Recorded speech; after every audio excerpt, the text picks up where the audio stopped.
Hello and welcome. It feels like an age, but it's all because of those lovely international breaks that we've had. But we are delighted to not just be back on your screens, but to have the return of the original, the one and only, the guy that makes Saturday Night Live what it is. Dan's back. And yes, we are talking about Dan Bateman, but also the main man, Dan, the one who's been with us a little bit longer, which, of course, that one up there, the one that you're pointing to. Yes. Dan, how are you feeling? Good to have you back. Yeah, loads better. Glad to be back. Hopefully, good show. Well, let's hope so. That is absolutely the plan. But good to have you back. And of course, speaking of fans, we have got two fantastic ones. We've got one who possesses a season ticket, turns up regularly, and occasionally bumps into some absolute legends. How are you doing, Andrew? Everything all right? Yeah, I'm all good. Hopefully not bumping into any legends anytime soon. Well, not that way that I did it. So, yeah, all good and good to be talking about all things United again. You were certainly partying with one the other day at the FCA Awards, but that's another day altogether. Yeah, on enemy territory that was, so had to do something. Well, we might get into that, Andrew. We might get into that. And of course, we have got Dan, who is now somewhat of a regular here on All United. Dan, how are you feeling, sir? Yeah, great to be back. It feels like it's been a while, but like I say, just happy to have the international break over and done with, to be honest. Absolutely, I think the international break is pony, but it has occurred, so it's probably something that we should have a little bit of a discussion about. So feel free to open up whoever wants to really on this one. But Dan, sort of, we're going to have that moment again, aren't we? Might call one Dan, the other one Bateman. I don't know. We'll see. Or Danny B. That might work. Yeah, either or. Either or. Okay. Well, Danny B is probably a nice I've been called worse. Well, I know the feeling, sir. I know the feeling. So Dan, OG, international breaks on a scale of 1 to 10, how much do they annoy you? I can't hear a word you're saying. Waste of time. There you go. Hate them. Yeah, I'm just not a fan. I think it's.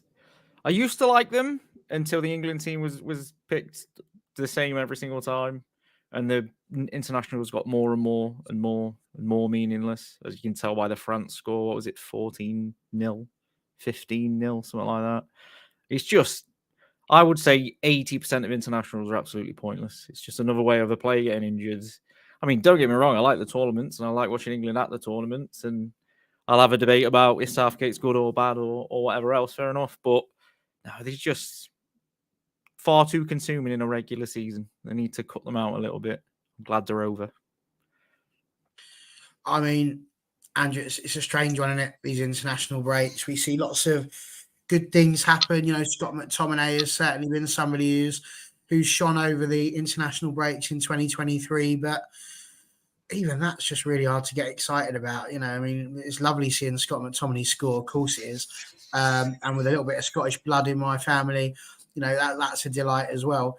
But even that doesn't really get me out of my chair. I can't actually tell you really the last time I watched England, which is a bit sad, really.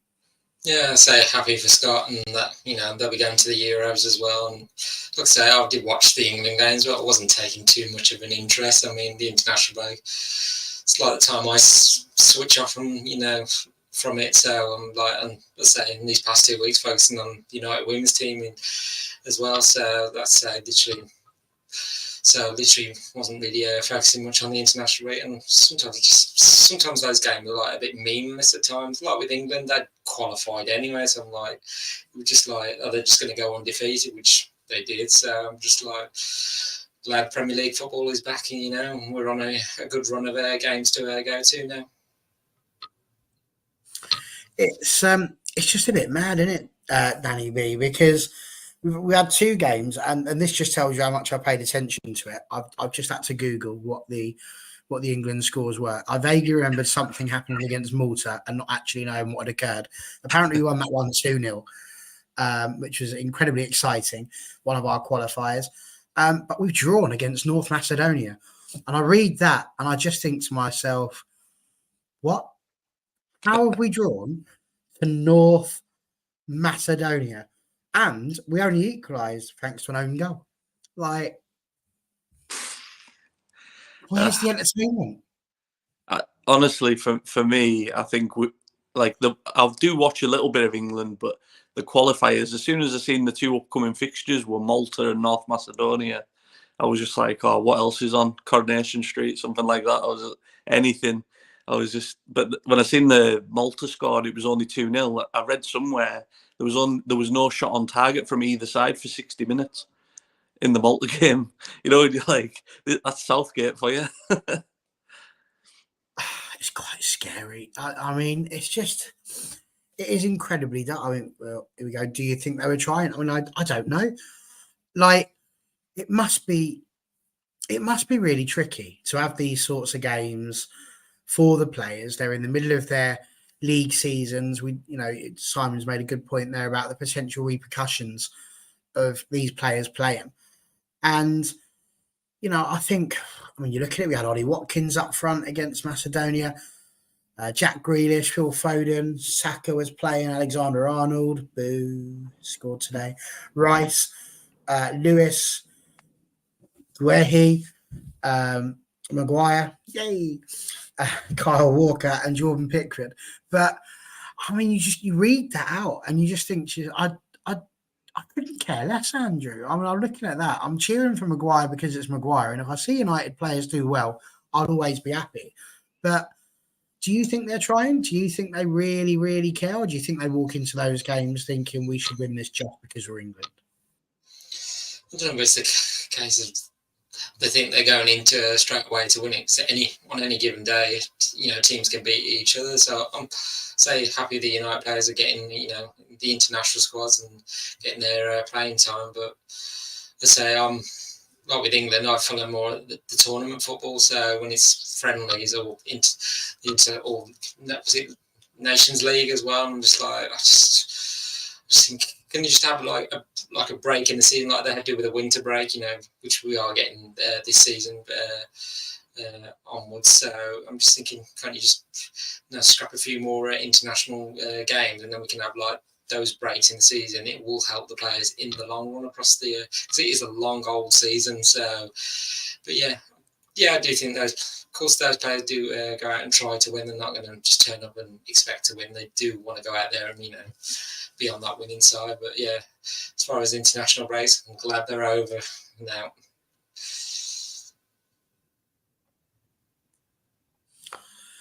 Dan, I've got to ask you this one because it's just popped up from Simon.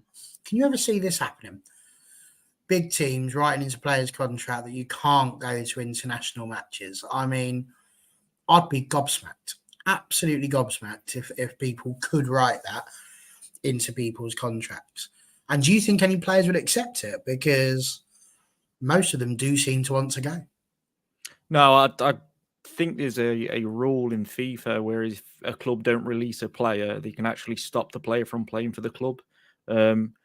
It's happened a few times on minimal occasions to like under 21s. There was rumours that obviously Garnacho wasn't going to be allowed to go to Argentina, and they would enact the rule that he couldn't play for us, but because of his age, it wasn't part of it. Well, no, there is a rule in FIFA's bylaws that the club has to release the player, and if they don't release the player, then he can be basically tied up until the match passes or whatever happens. It's like, I suppose it's a must for the country. My issue with the England team is very simple. They made all the changes for the North Macedonia game that people have been screaming out for due to form, etc. And they were crap, all of them. But what sort of incentive is there to go and play well for England? Because Ollie Watkins could have scored 7. Do you think he's going to get in ahead of Harry Kane the next game? Of course he isn't. Same with Grealish. He could go and score 5. He's not going to get in above Rashford. Rashford's getting picked no matter what. Same with, we can argue with Maguire, would bang out of form, kept getting picked for England. Did always done well for England, but like Guehi or the lad from AC Milan, I always forget his name, even though he's bloody brilliant. Tamori, yeah. He's not going to get picked ahead of Maguire no matter what. So I think some of these players probably think, does it really matter? The only reason why I'm playing is because we've already qualified. Does it really matter if I go to the Euros or not go to the Euros? Because am I going to get on the pitch anyway? Probably not. Yeah, for me, it's all a bit pointless. United need to do what Fergie did more and start pulling some of these players out for games like this with mystery injuries, so we can keep them fit. You look at our injury list at the minute; we need to protect the players a bit better. I'm pretty sure Haaland came out of the midweek fixture. Obviously, absolutely nothing wrong with him. Perfectly fit to play for Man City today, and we need to start playing that game. Me personally, I just think they need to go back to the important games. The tournament football is obviously important, so that's why we have it. But making something up like the Nations League or whatever it's called, it's absolute ramble. It's just, which was only done for the friendlies, wasn't it? Because Yeah, of everyone course, was whinging at friendlies. They went, what we'll do is we'll make it into a friendly tournament, which is about as good as that cup that Arsenal kept winning in pre-season and getting all excited about. Yeah, it's just another way of just making money off the players. I hope they scale it back a little bit. There's far too much club football. I was going to say, Arsene Wenger, I remember he kept calling for like less games in international, and then now works with FIFA. I think whether he still does or not, but there seems to be more games now. And I thought you wanted the one to scale it back a bit, so it's like you've gone back on what you've said before. So yeah, I think it's a strange situation for any football fan really that yeah, it is. Follow the club football. They probably prefer the club football over the international football. It's just all a bit samey. Yeah, it's an interesting. I mean, the international bit, I suppose, does get players the opportunity to travel the world and do all that sort of thing. So, I suppose I can see sort of some of the benefit to it. But yeah, I mean, overall, it is just rubbish, really, and I don't think any of us are all that fussed about it. So, there we go. That's the international section done. Thank God for that. And what we'll do to tie that, because I do like a good segue, is that I'm sure some of us were shouting, "Oh no," when we saw Onana getting injured in his game. But the good news is it looks like he is going to be back and fit. He was in training, so that was all good. We've got Everton coming up. We are currently, and I still can't believe this is words that are about to come out of my mouth, the form team of the English Premier League, and it genuinely is quite scary. And I don't know why I do this to myself. It's a typical thing, and I don't know why I do it. It's something I'm incredibly positive, and also incredibly stupid and naive. But I took a little look at the league table, and obviously we're 8th at the moment with 21 points. And before Arsenal nicked it right at the end, we were in a situation where if we beat Everton tomorrow, we'd have been potentially only 2 points off the top 4, but still only 5 points off of the top of the league. It'll be 6 now, obviously, because of Arsenal's win. Andrew, can you quite believe that? Because generally, the feeling when we've come on here hasn't been incredibly positive over the course of this season. I think it's been a tricky one. It's been inconsistent. You've done a brilliant piece for Stretford Paddock on a preview. You mentioned about winning these games by just the odd goal. I don't think we've actually won a league game by anything other than just by 1 goal this season so far. So does it feel like quite a surprise to you, or does it show that actually that Ten Hag and the team are doing better than we actually are giving them credit for at times? I think it was a bit of a surprise when we beat Fulham, and then they put that stat up on Match of the Day. I was like, how are we the most informed team? I was like, I had to look twice and go, are you sure about that? And then say, because we've won the last 4 out of the 5 league games, but it's just need that consistent, run of form as well. And I mean, like I say, our attacking force, has not been that great this season, and it was, and Victor Lindelof had to come to the rescue against Luton Town as well. So just never thought it would be him that be rescuing us. But so we've in the games we've been playing, we've not put on great performances, and as you said, we've beaten teams by one goal margin. It's almost like we played in moments, and like we just had to grind out wins. And at the moment, the wins are the most important.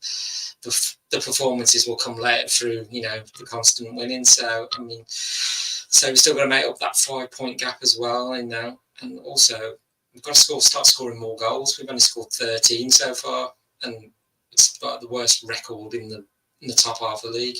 Even Everton have scored more than us, and that's saying something. So definitely going to be a bit of a difficult game tomorrow because Everton have got their own injustice to get out, and so we're going to say we're going to have to match them all the way. Yeah, I mean, we are going to get to that, of course. But Danny B, for you, where does it sort of sit with you in terms of, we sort of covered it briefly just before we went off the air effectively for the international international break. But during all that time, we have been the form team. We've won 4 out of our last 5 games. Does that show in your eyes that we're doing better than, again, we're giving credit for? Or is it a case that actually the league is just performing poorer than we're giving that credit for? I think, to be honest, it's probably a mixture, but I think because that used to having like a runaway leader, as in a Man City or a Liverpool or someone, to being so far ahead, the fact that if we win tomorrow that we're only, 5 points behind Man City and we've been as bang average as what we have been, I think tells you the story of how the league's going so far this season. Like, obviously, I think City have obviously got like still in them where they could go on a run and win 10 games in a row, no problem. For me, I looked at the fixtures, leading up. We've got Everton, Galatasaray and Newcastle, like back to back, and all 3 games worry me from how I've seen us play. Like Andrew said, we need to start scoring goals, because you're not going to win many games of football, or any, in fact, if you don't score any goals. Absolute facts there. Simon says that all the points look the same on the board, but Dan, Jennifer says here they might come up on the rails and actually win it if we don't implode again. I mean, I don't think any of us are shouting out from the rooftops that Man United are likely to win the league this season. But with some of the results coming in as they are, some of the games being shown, because Arsenal didn't win convincingly today either, is there a possibility that if we can continue stringing together some of these, 1-goal wins like the Arsenals of old, where they got the old boring Arsenal charts, 1-0 to the Arsenal and all that jazz, is there a possibility? Do you see that in your crystal ball, that if we can get a couple of the players to start motoring again, Rashford to start putting the ball in the net, Højlund to be able to score in England rather than Europe, all of these sorts of things, do you think that there is a possibility of that? Absolutely not. Not a chance. No, I don't think there's going to be any title talk. We could win the next 10 and I still won't have it. So good to have you back. I predicted we'd finish 4th, to be fair. And I realistically think most people would like snap your hand off for that. I've got to say, to be fair, I've been watching the shows while I've not been here. And I was a little bit disappointed in the reaction to some of it, to be honest, because like the Luton game, some people were saying that, like, I watched Stu do a podcast sort of thing, and the reaction was like we played really, really badly and we was poor, and we should have won that game 5-0, 6-0, but we just couldn't finish for whatever reason. Like, so 9 of the players on the pitch played pretty well. It was just the ability to put the ball in the net that just really, really let us down. And it's the perception for me. So you watched Arsenal play today.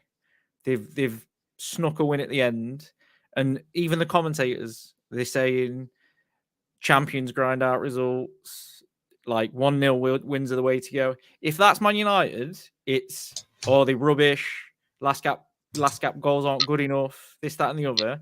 So it's the perception. I personally think we just need to get the forwards moving a little bit. If we can get them moving a bit, we'll be all right. I don't think we're going to. I would be shocked if we won anything this year. The sheer amount of injuries we've got, if other teams had, there would be a lot more mentioned in the press and the media. And like, You look at it at Spurs, what's going on at Spurs at the minute. They're getting a lot of sympathy from the media, Postecoglou, and they've got injuries, they're going to struggle, they're still doing well. Same at Newcastle. We get them, and you've got people saying, "Oh, is Ten Hag training them too hard? Was the preseason too much? What has the manager done that's caused this situation?" There's a lot of negatives at the club at the minute. It'll be interesting to see what he does once he gets all these players back. We're just not getting them there at the minute. Mount's injured again for another month. Yeah, calf strain.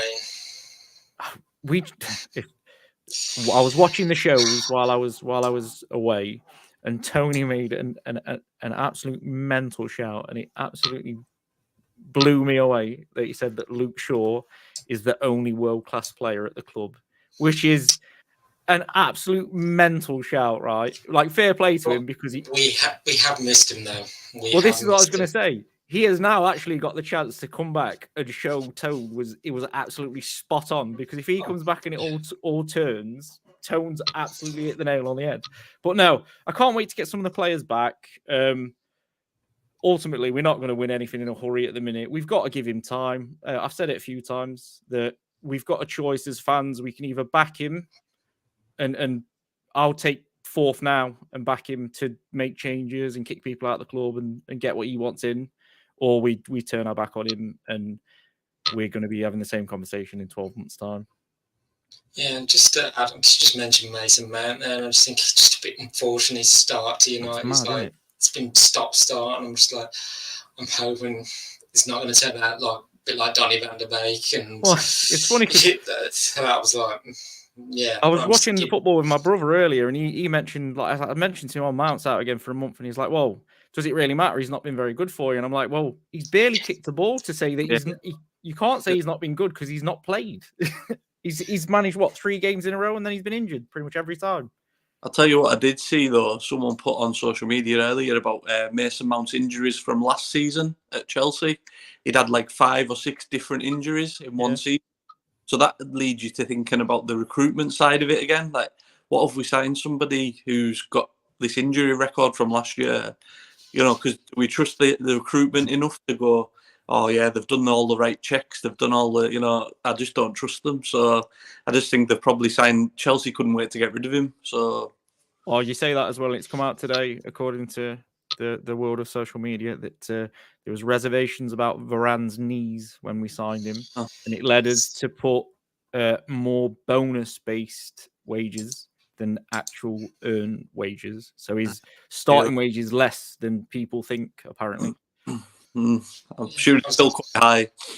Yeah, I'd imagine so. Yeah. I was going to say, well, the other point I was going to make, and just this was from an article I was reading on Stretford Palace in London, saying about our form, and like that stat saying with winning one of the last 4 out of 5, but sometimes football's not just about statistics.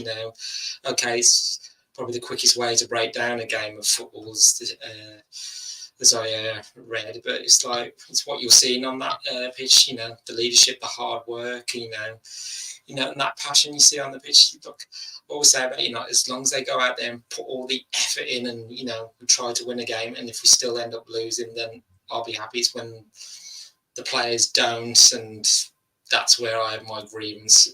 When the players don't seem to be trying. So, like I say, I always think yes, stats are good, but they're not. Sometimes they're not the be all and end all of football. It's what you're seeing out on the pitch from the United players as well. Well, I mean, that's a perfect example, because like there was a stat that we recovered the ball the most in the Premier League in the final third. We've recovered the ball most in the opposition half, and it all backs up to the football that Ten Hag's trying to play. But if you ask somebody I was questioning it, what is he trying to play? People won't know, but the stats show that they're actually doing what he wants. We just don't seem to be able to take our chances when we get them. Like, I feel so sorry for Højlund. I can't remember who was on the show, and I think it was Stu and Mr. K, and they were saying, like, what could we have done to change it in the transfer window? And the answer's so simple. We should have signed Harry Kane, and that fixes all our problems instantly. And then you've got a young lad in Højlund learning off Harry Kane. You've got Harry Kane that would score us 30 goals this season. it was such an obvious signing that we didn't sign. For To be fair, I think that was the plan, wasn't it? I think that there was a lot of that talk in the summer, wasn't there? That Ten Hag wanted both of them. Yeah. And you know, they should have got him. You know, Harry Kane was there to be got if we wanted to do it. You know, but there was FFP in place, so we couldn't really I think go that's over. the problem. The That was problem is what- the owners. It all comes back to the owners.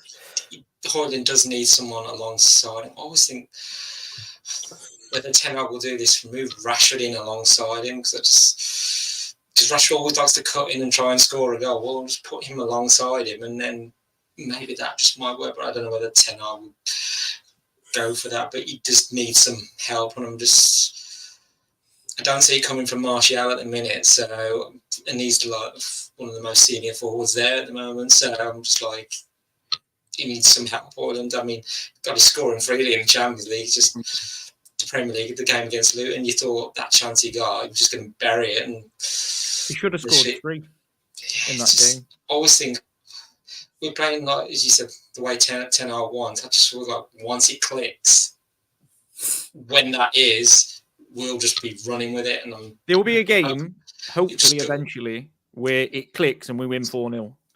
And we'll be like, that's what it is. That's it. There it is. Yeah. Keep It's doing very that. interesting. I thought I'd use the time where you lot were bickering and discussing everything that was going on to have a little look there at how long Mason Mount has actually been on the field for, because you said that it's not had a huge amount of time.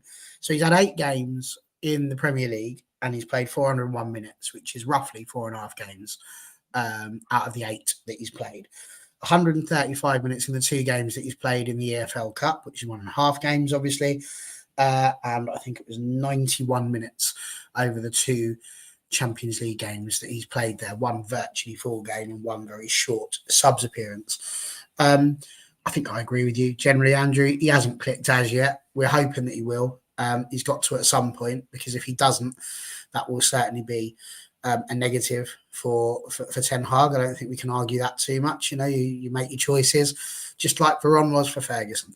Let's just have a quick look at what some of the other fans are saying, because we've got a lot of people commenting. So I thought I'd read you out this time rather than just bang you up on the screen so that nobody can see it. SPK is not looking forward to playing Newcastle next weekend. We're going to get to the run into Christmas very soon, but is questioning what might happen if we lose. Well, let's save that for if we do.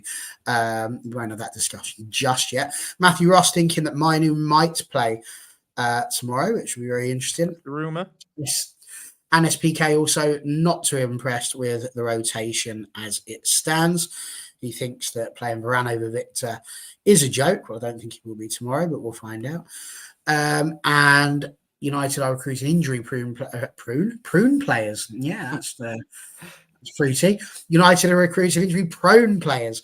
Bruno is probably the fittest players we have, or player we have there. SPK's got a lot of thoughts here. He reckons for the Chelsea game, we shouldn't be worried too much because they're a joke.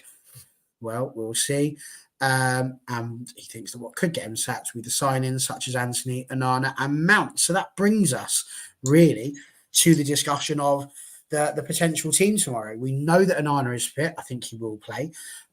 World-class player, the only world-class player at the club. Dan, as you mentioned, Luke Shaw is back and should be able to play. Hoyland, not sure about just yet. They said it'll be a last-minute decision there. Johnny Evans is out. Mason Mount is questionable. They're not sure about that. And, of course, we've got Casemiro, Ericsson, Malacia, and Martinez. Where out. did Malacia go? Sorry, where did he go? Yeah, we had a report that he picked up a knock in pre-season, and then it was a little bit more serious. He'd be back in a month, and then there's rumours that he's on the new Doctor Who tonight. Yeah, I hope so. At least we'll know where he is. But no, he's just vanished, hasn't he? He's just absolutely vanished. Yeah, no, there you go. So there we go. But either way, those are the players. That's the ones that we're looking at. Everton are going to be, Andrew, very, very annoyed, as you put in your preview, and possibly rightly so. Who knows? We can't get into too much into this financial fair play stuff, because if we do, we're going to end up having to talk about Man City and their 7,000 charges that may eventually get sorted sometime before the end of the year 2094. But, you know, to lose 10 points, that's thrown them from 14th into the relegation zone.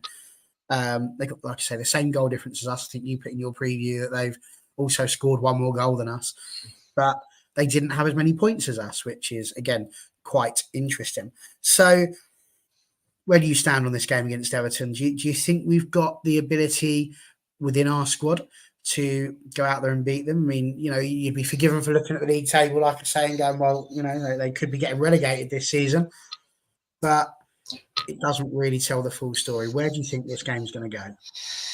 It's going to be very difficult. They're going to have all the motivation to get the 3 points. They want to get out of that relegation zone now, and you know, almost like stick two fingers up to the Premier League and say, well, look, you can give us the most points deduction, we'll get out of this. So I think there was a comment by SPK saying Everton are one of the worst teams. Well, they've not lost in the last four, so they're in a bit of a good run. And out of all the teams that are in around the relegation zone, they are the informed team. So, and say they're only off, not at the bottom is because of goal difference. It's Burnley that are at the bottom at the moment. So, yeah, it's going to be very difficult. And we've got our own ambitions of getting back towards the top four. So we want to close that gap as well. So we feel like it's going to be a little bit of a dogfight tomorrow, and we're going to have to, you know, match them in every area of the pitch because they'll want to punish us on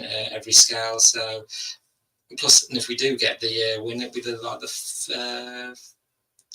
winning the recording 4 away league game wins in a row for the first time since December 2020, sorry, not that long ago. But when we had that record, went on that sort of record, was under Ole Gunnar Solskjaer. So we've got a good record against Everton. Said in my preview, you know, in the last 3 meetings and last season, yeah, despite Everton going ahead, we came straight back. So I think we're going to have to.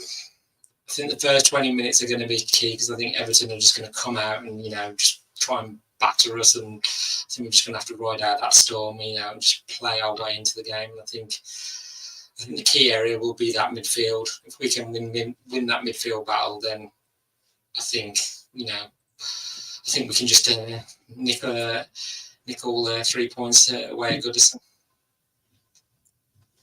Yeah, no, that's fair enough. And Danny B, the really interesting thing about this one as well is that obviously Erik ten Hag won't be on the touchline. I want to get to that in our next little round of questions, but he's not going to be there. So Mitchell van der Haag will be instead. Do you think that's going to have any sort of bearing on the game? And what would be your thoughts to this question by Matthew Ross? Would you start Shaw at centre-back, as we're short at centre-back now, or would you play him at left-back? Where would you sort of go with that? Well, I think firstly, I think with Luke Shaw, I mean, I'd just it's hard away from home, I suppose, but for me, I'd just put him in at left-back, play him where he can play, stick with Maguire and Lindelof, see how we get on. There's an argument to play him at left centre-back, but for me, just play him where he's best. Because like Dalot worries me playing left-back, not tracking runners and things like that. So, and like you say, Luke Shaw's our only world-class player, so you know, I need to play him where he's at his best. And with the game tomorrow with Ten Hag as well, I think I'd like to think it wouldn't have a detrimental effect to the side tomorrow because you know they're all professional footballers at the end of the day. So you have your own pride. You don't need your manager there shouting at you, harping at you all day. You know, trying to get the best out of you. You should be able to do that yourself. But I think it's interesting tomorrow to see how far we actually have come in terms of how we're playing, because Everton's always a hard place to go, regardless of how well they're playing or how bad they're playing. And I think like we could end up being on the receiving end of probably the first ever point deduction bounce. You know, you have like new manager bounce. We've got a point deduction bounce tomorrow. And it wouldn't surprise me tomorrow if Everton really turn up and put us through our paces. But I think we are a better side than them. But I think it'll be a very difficult game. And if we get away with a point, to be honest, I would take it right now. Fair enough. Fair enough. Jennifer is still mentioning the points deductions, and has pointed out that Rangers were relegated to the lowest of the professional leagues for their infractions. Can Everton consider 10 points deduction as a gift? I don't know. They're going to look at it as a gift. If it is, it's a pretty poor gift. If I got that for Christmas, I'd be quite miffed. So there we go. I just point out, as I say, it's Mitchell van der Gaag who will be in charge of the team from the touchline tomorrow, though, of course, Steve McLaren will be there too. And SPK pointing out that Craig White destroyed Rangers and the club was warned about him. Turned into Scottish football all of a sudden. He's also had a little think since his previous comment and pointed out that even though Anthony Onana and Mount might well get Ten Hag sacked, we need to stand by the manager, which I fully agree with too. Danny B's just said, let's put Shaw at left back. Do you think that if we do, and Rashford plays out on the left, as we've seen before, and he has Luke Shaw behind him, do you think we'll be in a situation where Rashford will return back to something that resembles his brilliant best? I mean, he's our top goal scorer out of the squad that we have left. He scored more goals than anybody else, and he's probably been here longer than most of them as well. So what do you reckon? Would this be the thing that unlocks Rashford? Because I don't think there's very many people who are going to say we don't rate Rashford. We've seen what he can do. And at the moment, he's the best of the bunch we've got. I hope so. I personally wouldn't start Luke Shaw, which I'm expecting Tone to burst through the door and kick me in the head at some point here. I just think because he's been out for so long, bringing him back into a game like this might not be the best decision. I think Everton are going to. We've spoke previously about are the players big enough to go to these places, win games, stand up to the crowd, etc. And there's a big question mark over them for that. And I think tomorrow that ground is going to be absolutely buzzing. It's going to be bouncing. The atmosphere is going to be crazy as well. So I wonder whether it's a bit too soon to bring him back in. If he's fit, you've got to put him in, though, I suppose, because of his quality. I'm hoping it unlocks Rashford, but there's going to be a difficult conversation about Rashford soon because I watched the England games and he wasn't at his best for them either. He just looks like he's lost a little bit of confidence, and a lot of players are confidence players. Like I know Stu in particular don't like that sort of comment, but he's one of them that if he gets a goal or two, suddenly you'll see him score in 5 or 6, like 15 in 20. It will just happen for him. It used to happen to Wayne Rooney. You just keep having to put him in, and he'd go on a 5-game streak where he was untouchable. So I'm hoping Rashford finds his form again. Honestly, when you look through the team, if he doesn't find his form again, it's going to be a long season. We need him to find his form again. I find it funny when people say, do we rate Rashford? It's a fair question, but it goes back to the Solskjaer myths of it wasn't a good team, it wasn't this, it wasn't that. So Rashford's had one bad season before in the last 4. He had 3 really good ones and then an off-season with his back, and he's not started the best this time, but it's like one bad season in 4. He's quite a consistent player. We just need to back him a little bit. I hope he comes good, and I think this is the biggest problem, we shouldn't be relying on one player to make the difference or one player to bring the team to a level. We need more players to do that. My frustration's becoming seeing players out of position. Like Bruno Fernandes' stats over the last year are still better than anybody else in the league. Yet he's got a really poor assist record in comparison to like De Bruyne and other players like that. But he's creating, I think it's 1.5 more chances than they are. So we just need some more players to step up to the table and be a collective. It'll be interesting. I'm hoping world-class Shaw dropping back in will take the team onto the next level. And then, because I just can't wait to see Tone's reaction if it does, to be honest. It's going to be, his Twitter's going to be off the chain if Shaw comes back and we win 5-0. It'll be buzzing. Well, Corporate Kaladi does not agree with the word you've just said, just so you're aware of that. He thinks Marcus had 3 flop seasons and 1 spike performance last year. I don't agree with that, I'm afraid. I think Marcus, I'll go and get the stats in just a second in terms of how many he's managed to score over his career, but he's within the top 20 of goal scorers, I think, for Manchester United in his career. So, well, his first 2 seasons under Solskjaer were absolutely excellent. His 3rd season, everybody fell off, not just him, literally everybody, which was his back. Then the 1st season under Ten Hag, he was literally our best player in the league. And then we're on this season. So 3 of the previous 4 seasons, he's hit some serious form. It was just a back injury season that he wasn't very good. And I think this is the issue. Me and Dan was discussing Ole Gunnar Solskjaer on Twitter the other week, and I want to do a show with him because I like his point of view and his respect with his point of view, if that makes sense. But people seem to, I don't know why, but they remember Solskjaer wrong in terms of like, oh, it's the myth of he was a PE teacher and we constantly counter-attacked and that's how he scored all our goals.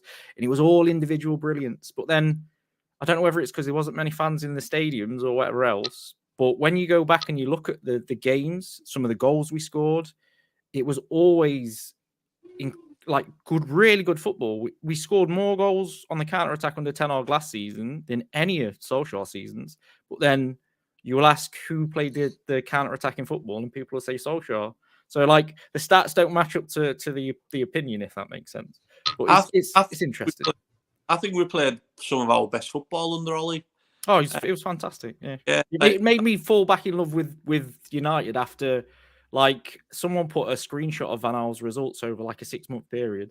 They had like 14 0-0 draws, and I can remember it. I can remember us stepping out on the pitch, passing the ball from side to side for 90 minutes, and not even shooting at the goal, and just being like, "Oh my god, what is this? Do I have to watch this every week?" You say that, but I seen a stat the other day. The last time we won at Anfield was when Louis van Gaal was manager. Yeah. Well, Solskjaer, that was the only nut that Solskjaer couldn't crack, by the way, because his record against all the other managers was really good. He had that Klopp one. Interesting stuff. Well, the plot thickens, boys and girls, because again, we had Gallardi just pop up here a second ago saying that Marcus had some flop seasons. We'll just point out, with regards to the English favour and agenda, it doesn't happen on this channel. It doesn't happen on our sister channel. I couldn't care less where you come from. If you play good football, we get supported. It's as simple as that. But what I will say over here is the boss has come in and he's had an absolute mare. I kind of agree with Gallardi, to be honest. Gallardi, sorry, he's a good player, don't get me wrong, but not elite. His decision-making is still as poor as it was when he was breaking through. And whilst I get the frustration with Rashford and his decision-making sometimes, just going to point out, I said I'd get them. He is actually, and you can tell you're getting older when you say, I never understood why old people had to take their glasses off to read what was in front of them, having spent years with their glasses on. But it's happened to me now. I can see it there blurry. I can see it better without them. It's unbelievable. But he's got 124 goals in 375 games, making him our 18th highest goal scorer of all time. Now, considering we're 150 odd years old almost, this club, like, are we seriously sitting here and saying that you can't see that is a level of consistency, considering he's been with us since 2016, that's right, 7 years, and he's put himself in there amongst the greats. So, you know, oh, here we go. He's back again. Yes, and look how many games he's played. He's played basically double than anyone else at his age for an elite forward. Has anybody said he's elite? Did anyone out of us four say he was an elite, world-class Messi? I think this is we've had this discussion with Stu before. So I'll help you out. He's played 375 games, which is 9 more than Ole Gunnar Solskjaer, who only scored 2 more than him so far. You know, he's never going to be like Tommy Taylor, who scored 131 and 191. But, you know, Ronaldo got 145 in 346. So it was 30 more games and 20 more goals. So you want to sit there and talk about elite. People say Cristiano Ronaldo is the greatest player to ever lace up a pair of boots alongside Lionel Messi. And he's only 20 goals behind him. In that respect, he may not be elite, but he's certainly the next level down. Some might call that world class, but just not Tony. No, I agree that the word elite, world class is thrown around too much, and I'm not saying he is elite or he's not elite. What I'm saying is he's done more than enough individually in the last 5 seasons to be called consistent. The issue is those around him haven't been as consistent. So what everyone is looking for this season is Marcus Rashford to play like last season, because otherwise we're going to struggle. That shouldn't be a thing at Manchester United. So I had this argument about Kevin De Bruyne at Man City. Everyone rates Kevin De Bruyne as the best midfielder in the Premier League. I don't personally. I don't. I think he's quality, but I think he's overrated. He gets too much credit. If Kevin De Bruyne falls out City's team, does anything change? No, they still win a treble without him. They still win matches without him. They still play well without him. The same with is if Silva's not fit, there's somebody else that comes in. United need more players that when someone has a bad day, they can win the game for us. And at the moment, I would say we've only got 2 of those players, and one of them's Rashford and one of them's Fernandes. The issue is this season, is it the defenders have scored more goals than the attackers as a combined stat, and that's the biggest problem. We've got no consistency going forward at the minute.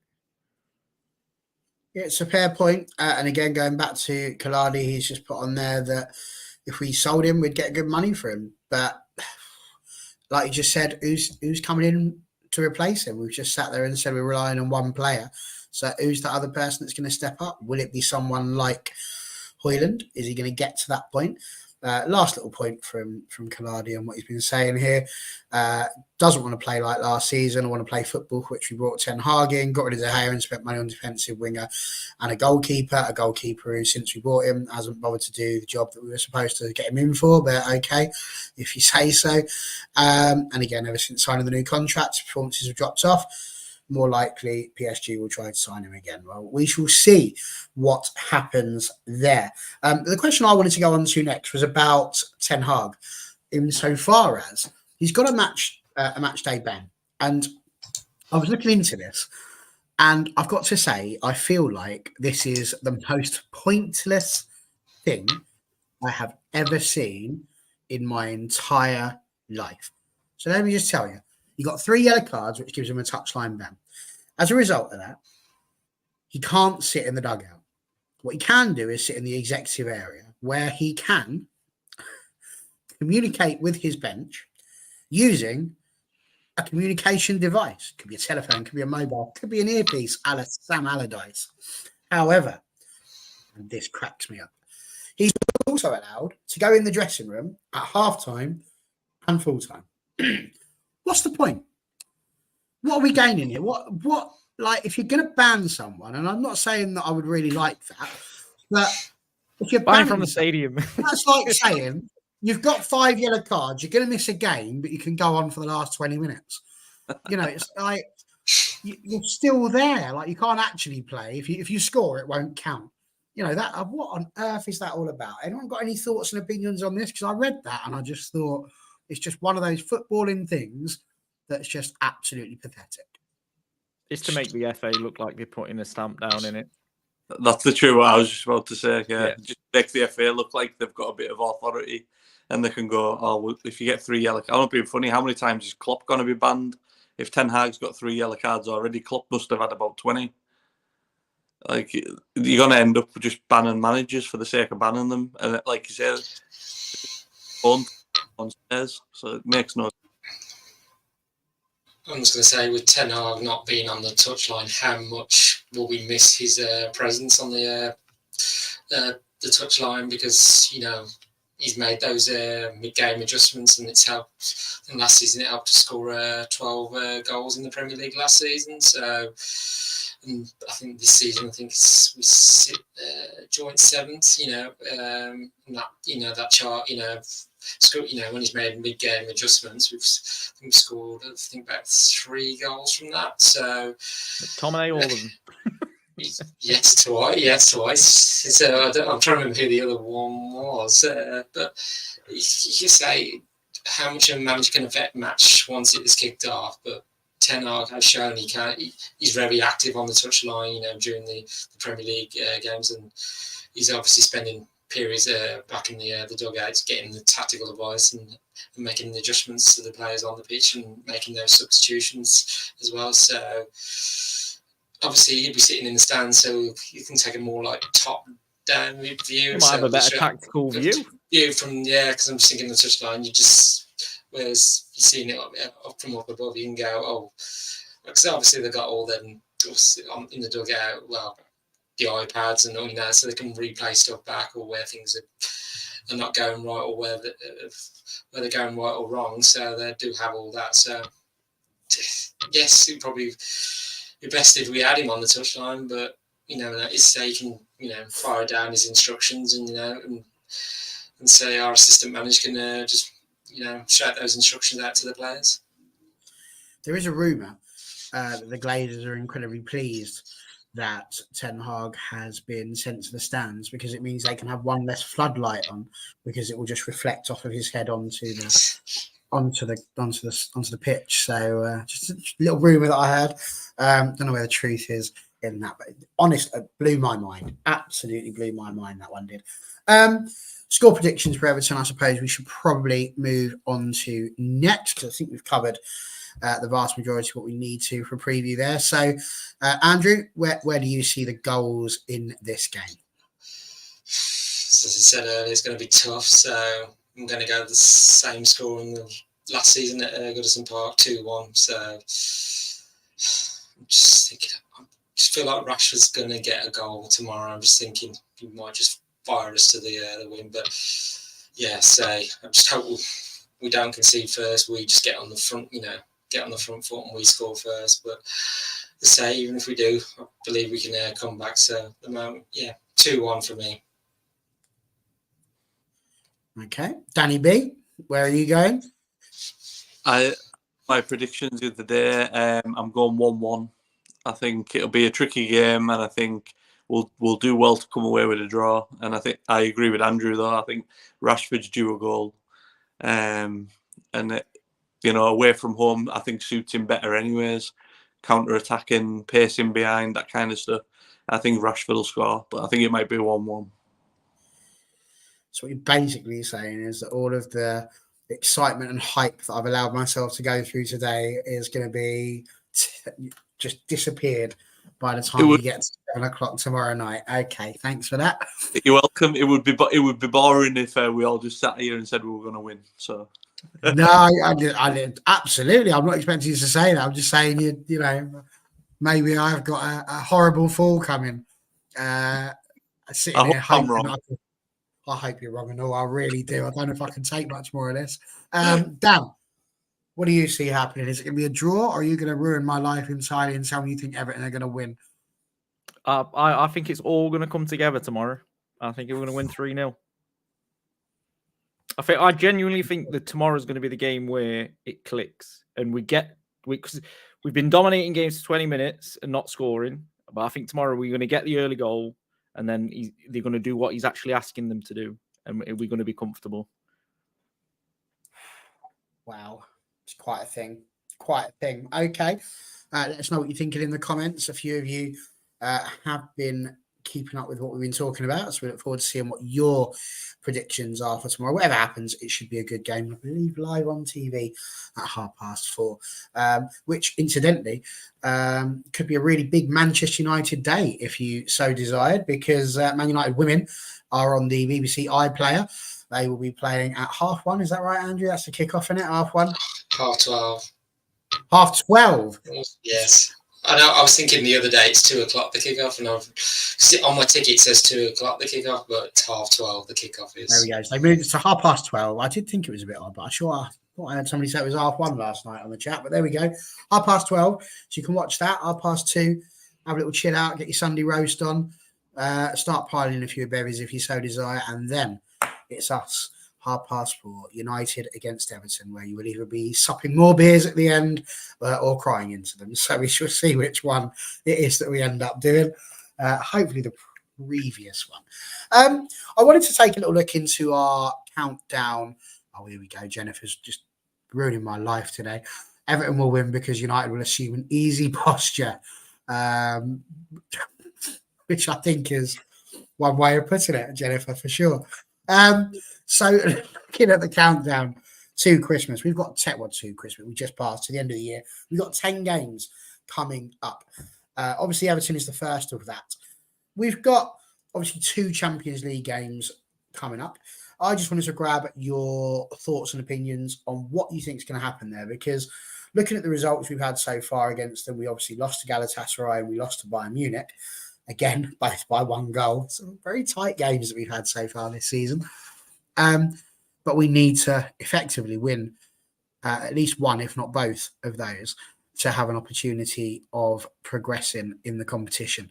Do we see ourselves still in the Champions League coming into next year? Do we see us finishing 3rd and dropping into the Europa League, or do we see us, not what do we want, Dan, because I've got a horrible feeling you're going to wind me up in that particular conversation, but what do we think is going to happen? And or are we going to finish bottom and just have to concentrate on the league? Danny B, I'll let you go first. Oh, see, now you're going to make me look like I'm the bearer of bad news. I can see us doing it again. I can see us dropping in the Europa League, but I said this before we lost to Copenhagen. Just the way the games have been going, and I think we had a discussion at one point: would you want to be in the Europa League or just drop out of it altogether? But for me, there's a lot of good teams in the Europa League, so that's what I think. I think we'll end up in the Europa. Andrew, where do you see us going? So I was looking at the Champions League group here, and I'm thinking, still got a chance of getting 2nd, 3rd, or finishing bottom. Like Galatasaray, they proved their work at Old Trafford, and they're going to be exceptionally tough, in their ground as well. If we do beat them on Wednesday, hopefully that fires us up for the Bayern Munich game, and we can, finish second in the group as well. But I just don't want Europa League. I just hate those Thursday, Sunday games. I'm just like, I don't want ever to see United lose, but I'm just thinking I'd rather it's all or nothing in the Champions League or finish bottom, and that way we can just concentrate on the league and the FA Cup that will come round in January. So I hope we get out into the knockout stages. That's, if not, finish bottom and go straight out.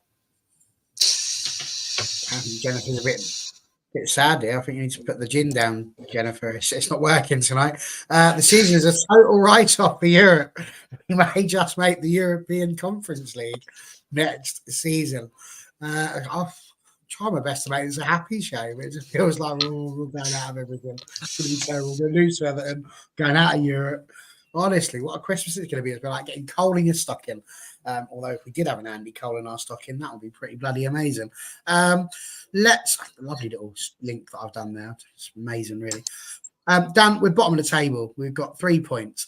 Copenhagen, Galatasaray above us with 4. There's obviously no catching Bayern Munich and Harry Kane, who just appears to be a goal-scoring monster over there in Germany.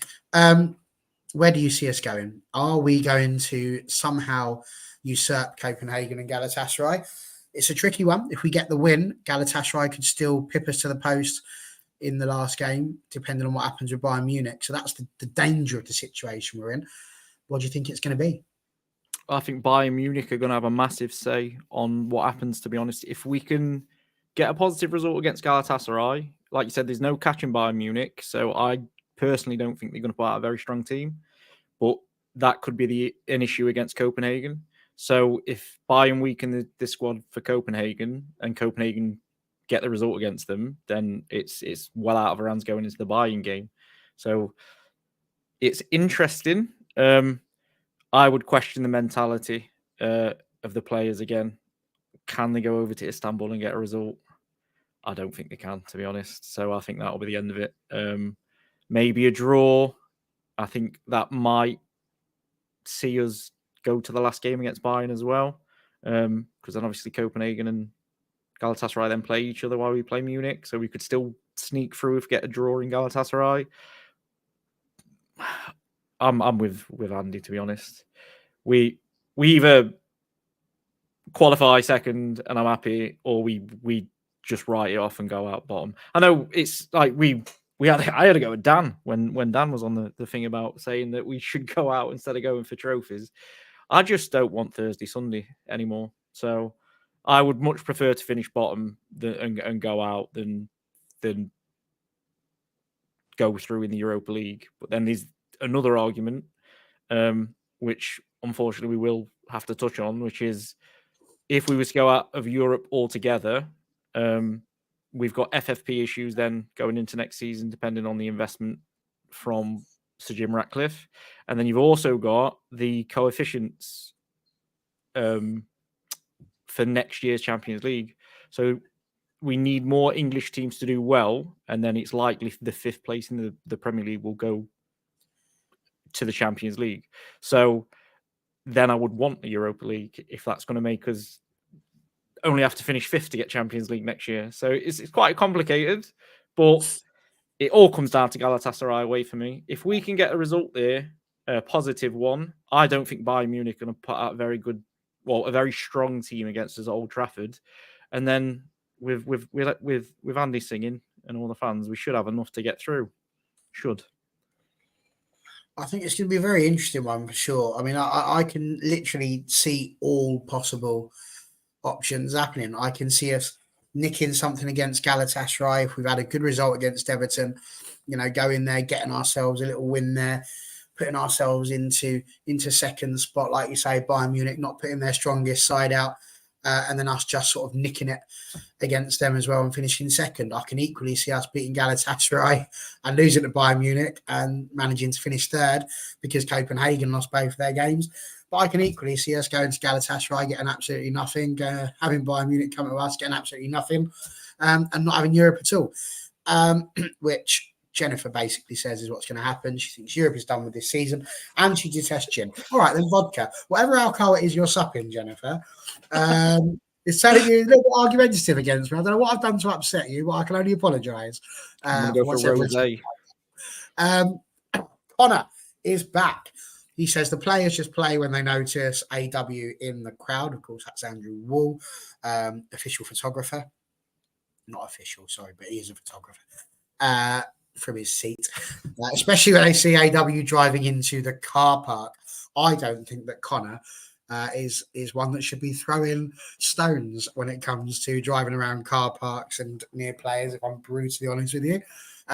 So, yeah, those in glass houses, Condog. Those in glass houses. But the thing I would say about the Galatasaray game is if we do get something out of that is going to be an absolutely massive jump up and a massive boost going into what could be 2 very, very, very tricky games. Because we've got Newcastle away to kick December off, Chelsea at home, and then Bournemouth at home as well. So 3 away games, 3 home games coming up as we finish that off with Bayern. How important do we think a good result against Galatasaray could be in terms of kick firing that particular run of games? Because out of the 8 league games that we're playing, we're going to be playing 5 teams that are in the top 10, if you include Chelsea just obviously being 10th, and 3 teams that are in the bottom 6. Although they're games that when you read them out, West Ham, Villa, Forest making the last 3 league games, and of course Liverpool being in there as well. Very interesting, isn't it? That result against Galatasaray could either shoot us up even further or potentially could derail the run up to Christmas. What's your thoughts on that run up to Bayern? Newcastle, Chelsea, Bournemouth, Danny B. Yeah, I think it could.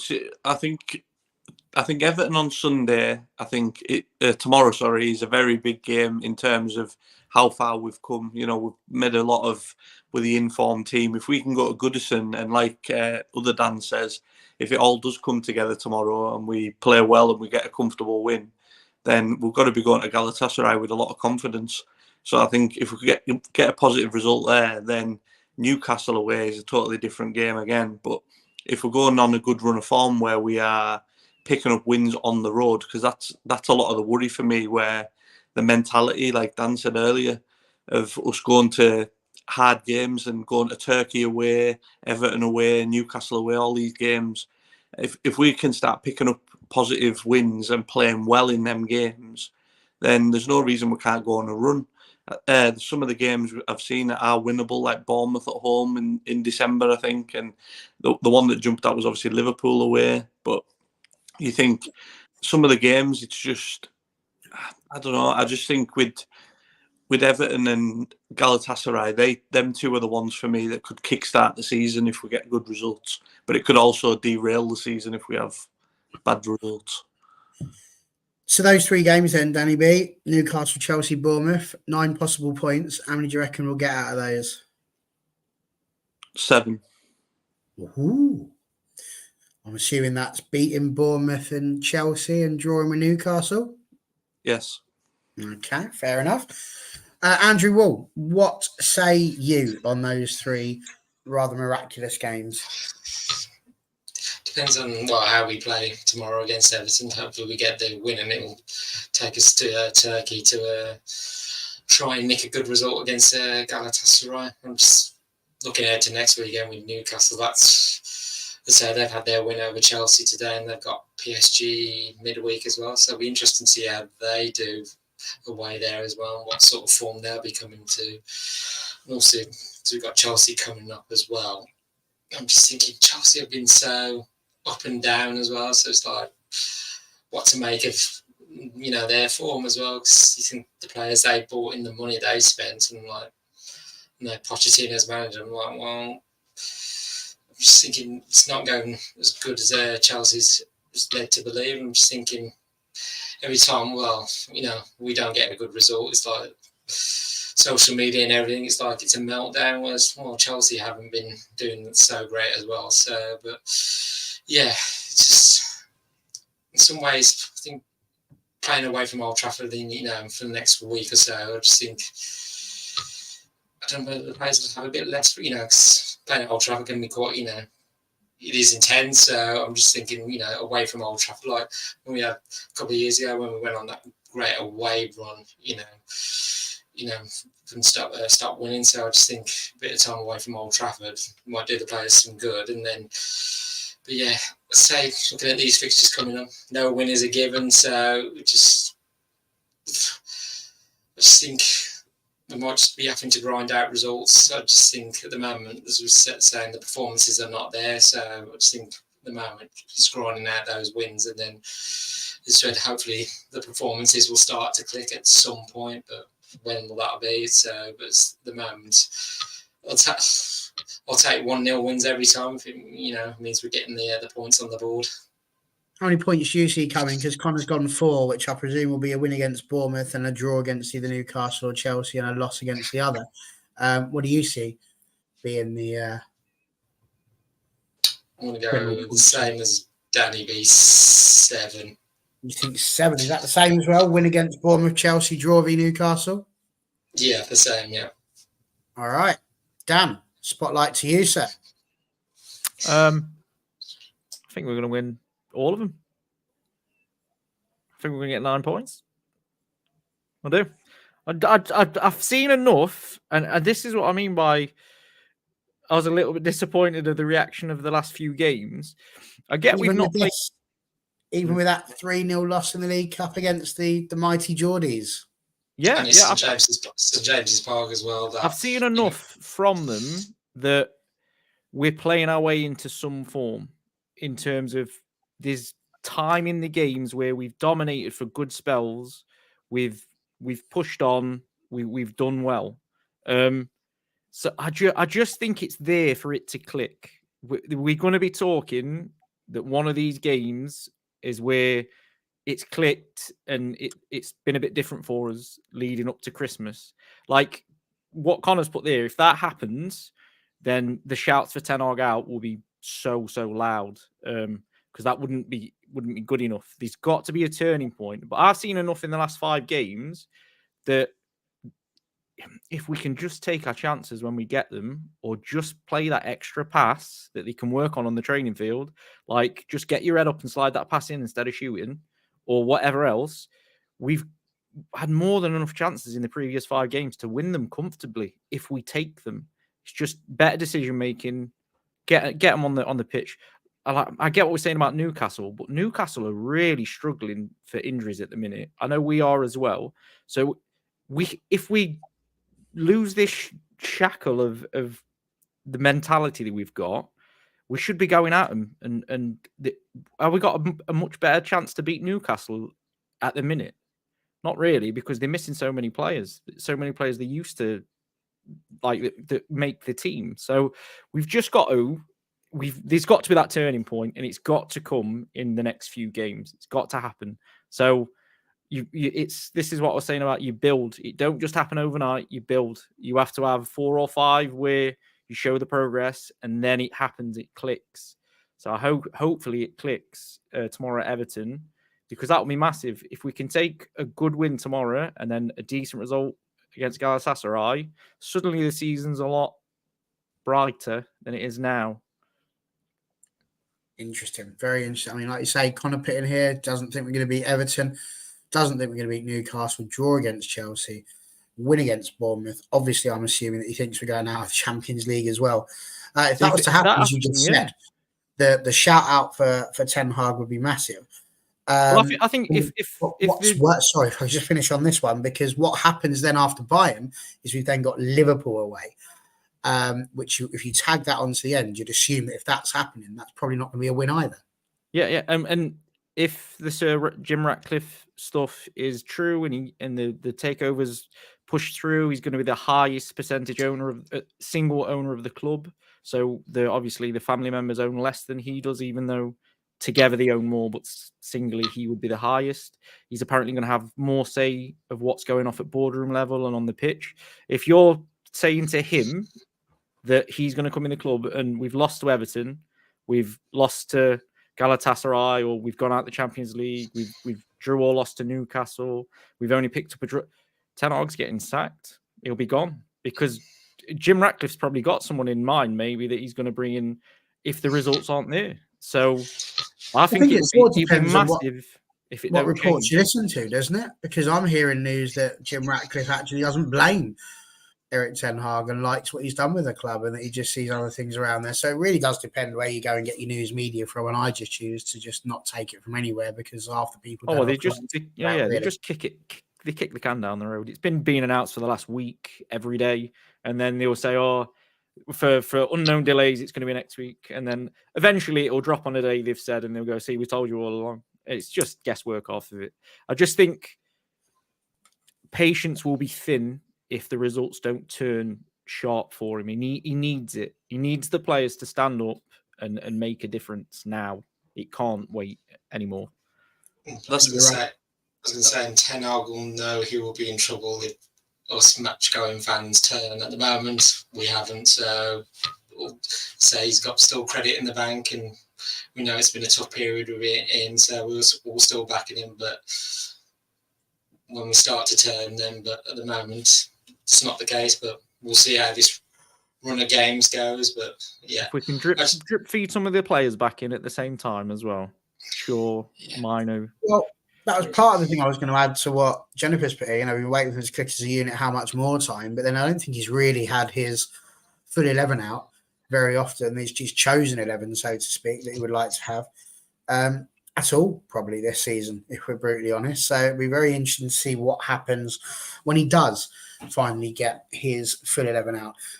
So we'll just sort of draw it to a close, really, with the run-up, as I said, to Christmas, because after the Bayern game that's midweek, 12th of December, we've got Liverpool and West Ham, which completes our 2 away games leading up to Christmas. Are we all going to sit there and say 3 points out of that, a win against West Ham, who are 9th?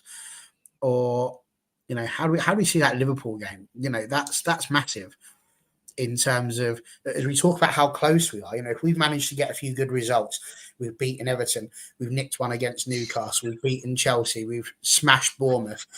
You know, we've somehow managed to have let's look at the positive sides of that. We've beaten Galatasaray. We've managed to not, beat Bayern Munich as well. We're in the Champions League coming into February. We go into that game now against Liverpool. At that point, we could, depending on what's happened elsewhere, just be a couple of points 3-4 points off the top with Liverpool as well. We could be in a situation, and I realise I'm reaching here, so please don't come at the messenger, but we could be in a situation where that match could be to overtake Liverpool. I realised I haven't said who to on that one, so Andrew, you go for it. I always think with like games against Liverpool and City as well, form goes out the window. Whether you're in good form or bad form, those games are just something else. You know, it depends what happens on the day. And I just think, and say it's being away at Anfield, so it's going to be a ferocious atmosphere there. And so I just think we've got to go there and silence the Scousers and hopefully nick the win there. But yeah, it's difficult to tell how that game goes. Like the week leading up to that game, they'll build it up. So sometimes they've done that and it's not been a great game. So I just think I want a bit of that fight in the game, where both teams are really going for it as well. So, but yeah, it's difficult with those games. As I said, form goes out the window. Jennifer says she hibernates for Liverpool come along, can't feel pain when asleep or on vodka, just to say, pain is much reduced. I realise I might be taking that as someone who has a bit of a drink. That's not what I'm trying to say. Just saying it helps me sometimes to numb and me too. pain of being a United fan. Danny B, Liverpool, is that potentially where we'll see where our season's going to go, or what do you reckon? Well, I think that there's a lot that could either go wrong or go right in the next few weeks in the lead up to that game. Like you say, if we're still in the Champions League, we've got to win at Newcastle, we've got to win at Everton. There's no reason we can't go to Anfield and get a result. But like I said earlier, we haven't won at Anfield since Louis van Gaal was manager. And obviously Alf United WFC has won at Anfield. We won the bronze award, but the Man United men, no, they've not won for a while. So just throw that one in there. Sorry, I forgot about that.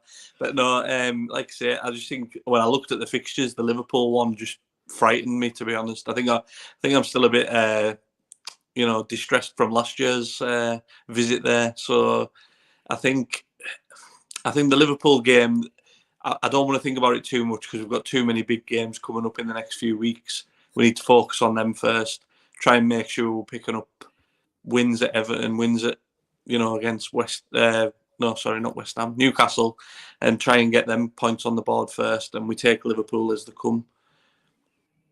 Yeah, I mean, you're right. Prior to that Liverpool game last year, I had a full head of hair, so it does just show quite how stressful it can be. Dan, Liverpool, is that a big one for you? Always a big one for me. The entire family support Liverpool, so I'm still recovering from last year.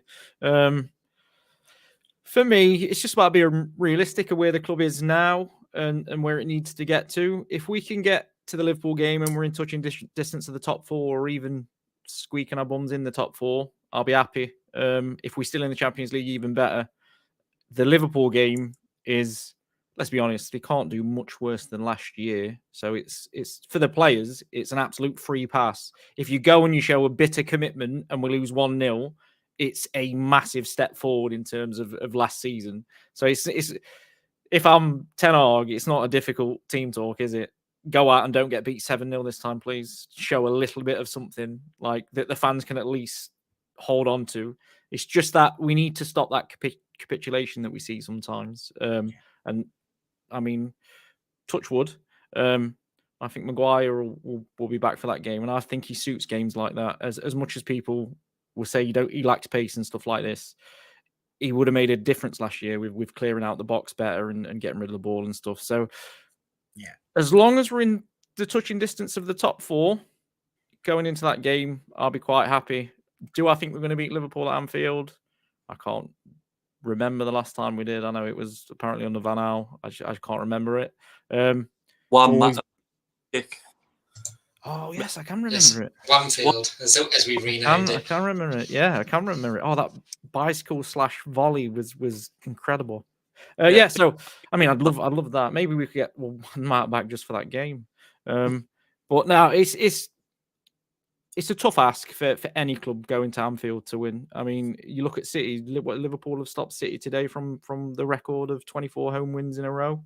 You've stopped them at 23. So going away in this league is so much more difficult than people realise, even to small teams like Luton, Burnley, etc. It's so tough. So I just want the club to be in a position where running into that game, it's not going to cost Ten Hag his job if it goes sour again.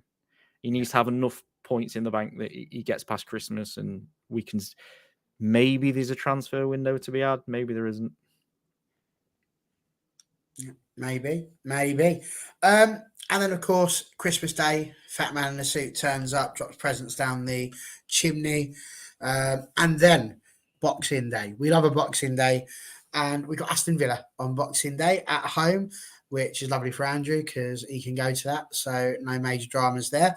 And we end the year with Nottingham Forest away on the 30th December.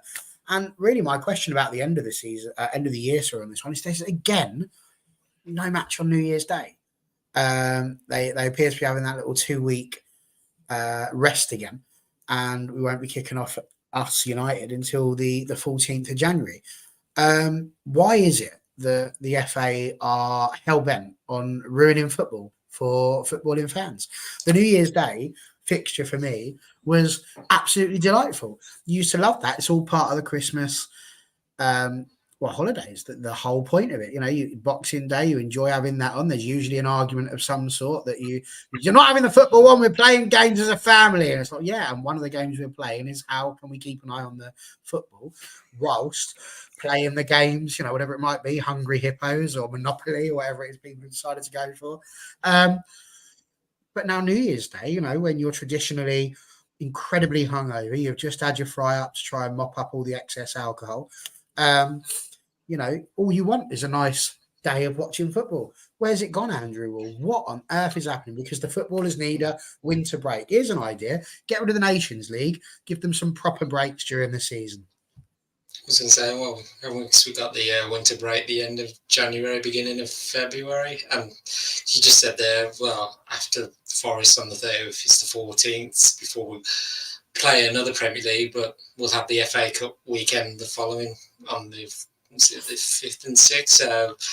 So that's home or away. So we'll still have another game to watch or go to. So, but I think we're reducing. I think putting one less game is just because there's been so many games, and the recovery time for the players has been like you could be playing within 48 hours of a next game. So I think this is sort of all stemmed from Liverpool and Jurgen Klopp. His complaints. In some ways, he's right. You know, it's like players can easily get injured. You know, playing so many games across so many days. So I sort of can see the point, but we do like our football on across Christmas as well. So, but let's say I'm looking forward to being there on Boxing Day. I'm just trying to remember the last Boxing Day game we had at Old Trafford. So it's going to be good to be there on that day as well. So hopefully we'll beat the Villa as well. So somebody I work with is a Villa fan. So it'd be nice going back into the work in the new year with saying we got one over on them. So, but yeah. That's my thoughts on it. Okay, so Danny B, Andrew Wall has chastised me and told me it's not a winter break. It's just a break for the FA Cup weekend, which we'll be in. What's your thoughts? Either way, though, have there been no New Year's Day football? What's gone on with that lovely little tradition? Yeah, I'm the same as you. I love the Boxing Day games and the New Year's Day games. It's tradition.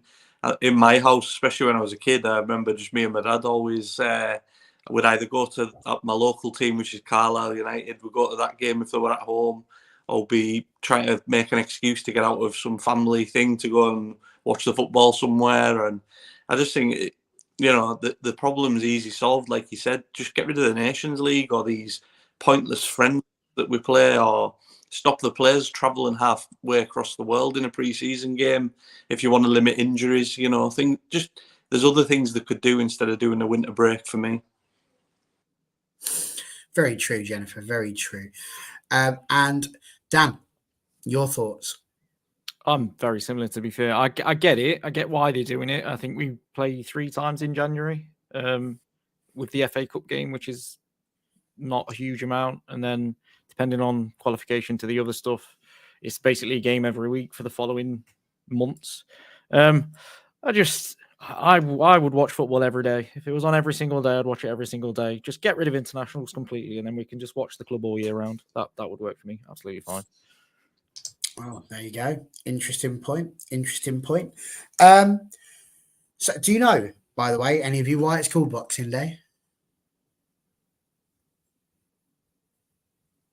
No, it's not even a gag. It's a genuine thing. So the rich people way back in the day used to box up their gifts for their sort of butlers and poor people and all that sort of thing. And they would give a box, box, like I say, gift up, usually probably the unwanted stuff they didn't want, and they would give it to the poor. And that's why they called it Boxing Day. So there we go. Award-winning content. It should be really. I was waiting for the joke. No, wasn't even a joke. Genuinely wasn't a joke. I was just genuinely educating the masses. We're going to finish on this question as it was thrown there, because we've had a bit of a start and it's a reasonable question to ask. So, Andrew, what would you say is your realistic expectation for this season? Top 4 and hopefully winning the FA Cup, reaching the final again and actually winning it. You said realistic expectation. Danny B, what do you think? In top form, it should be the aim. With the way the games have gone so far, the fact we're within touching distance still, even after the kind of start we've had, I think top 4 should be what we should be aiming for. I'd love a good cup run, but obviously it just depends on who we get. Wouldn't surprise me if we get City at home in the third round in January or something. So yeah, I'd just take top 4 right now. No problems. And Dan? Yeah, I'm exactly the same. I think a realistic expectation is just getting back in the top 4, getting yourself back in the Champions League for next season. You can attract the players that you sort of want to attract. We've got a lot more to sort out at the club that's beyond the first team and the manager at the minute. And until that sort of stuff starts falling in place and it starts to sort itself out, there's going to be a struggle. Hopefully, I mean, the problem is he massively overachieved last season, so the expectations are instantly higher. If you would have said top 4 last season, top 4 this season, when he came in, you'd have been happy with that. As long as he was getting his team together, you'd be happy. So as long as we can get that top 4 and the changes are made in the background of the club before the start of next season, I'll be buzzing with that, to be fair. I think so. Well, there we go. That is another Saturday Night Live where we have managed to skip over the international break, talk all about Everton. We've looked at the run into Christmas. We've spoken about the Champions League. We've just about thrown over everything we possibly could in there. It's been brilliant to see so many new people in the comments. Lovely to have you along for the ride. Thank you for joining us. We appreciate each and every single one of you. We are looking as a channel to see what we can do to try and increase our content and do better for you guys as well in terms of providing that platform. And we are looking very much to be doing that over the next few weeks so that we can build that into next year. We want 2024 to be the best year for All For United since the relaunch, effectively. So that is what we're looking to do. Big thanks to everybody who has jumped on tonight. Andrew, good to have you off to Stourbridge tomorrow to watch the ladies, or are you popping down to Bristol? No, I'll be away at Bristol. He's off to Bristol. Long old way. He's gone to Bristol. And yes, that's bottom of the table, Bristol City against fourth in the table, Manchester United, just behind Man City after that unfortunate loss at the weekend. So positive, looking forward to it. We're going to win it, aren't we, Andrew? Surely. Yeah, should do. It's Bristol at bottom, so hopefully, take all 3 points from them. Absolutely. Good stuff. Oh, hello. Killardy's agreeing with you at last, Dan. There we go. He's happy at last. Done. Love it. There we go. So it's indeed good night to you, sir. Dan, we'll give you your, Danny B, that is. It's your moment, your platform. Throw it out there, anything you'd like to. Should you so wish, or if you're bored of doing that, just say goodbye to everyone. It's up to you, whatever you feel like doing. Like I say, I've got my own podcast out, which is called Be the Best Version of Yourself. It tackles stigma around gambling addiction, epilepsy and mental health. I'd love if everyone could just listen to that for me, please. It's on Spotify. Thanks again for having me on. I've enjoyed every second of it. Can't wait for the next one. Absolutely. We love having you on as well, Dan. It's always great to see. He shares this everywhere. He's on Instagram and TikTok and all sorts. So really good to have you along. Thank you very much, sir. And Dan, like, it's just good to have you back, brother. We're missing you in that little corner.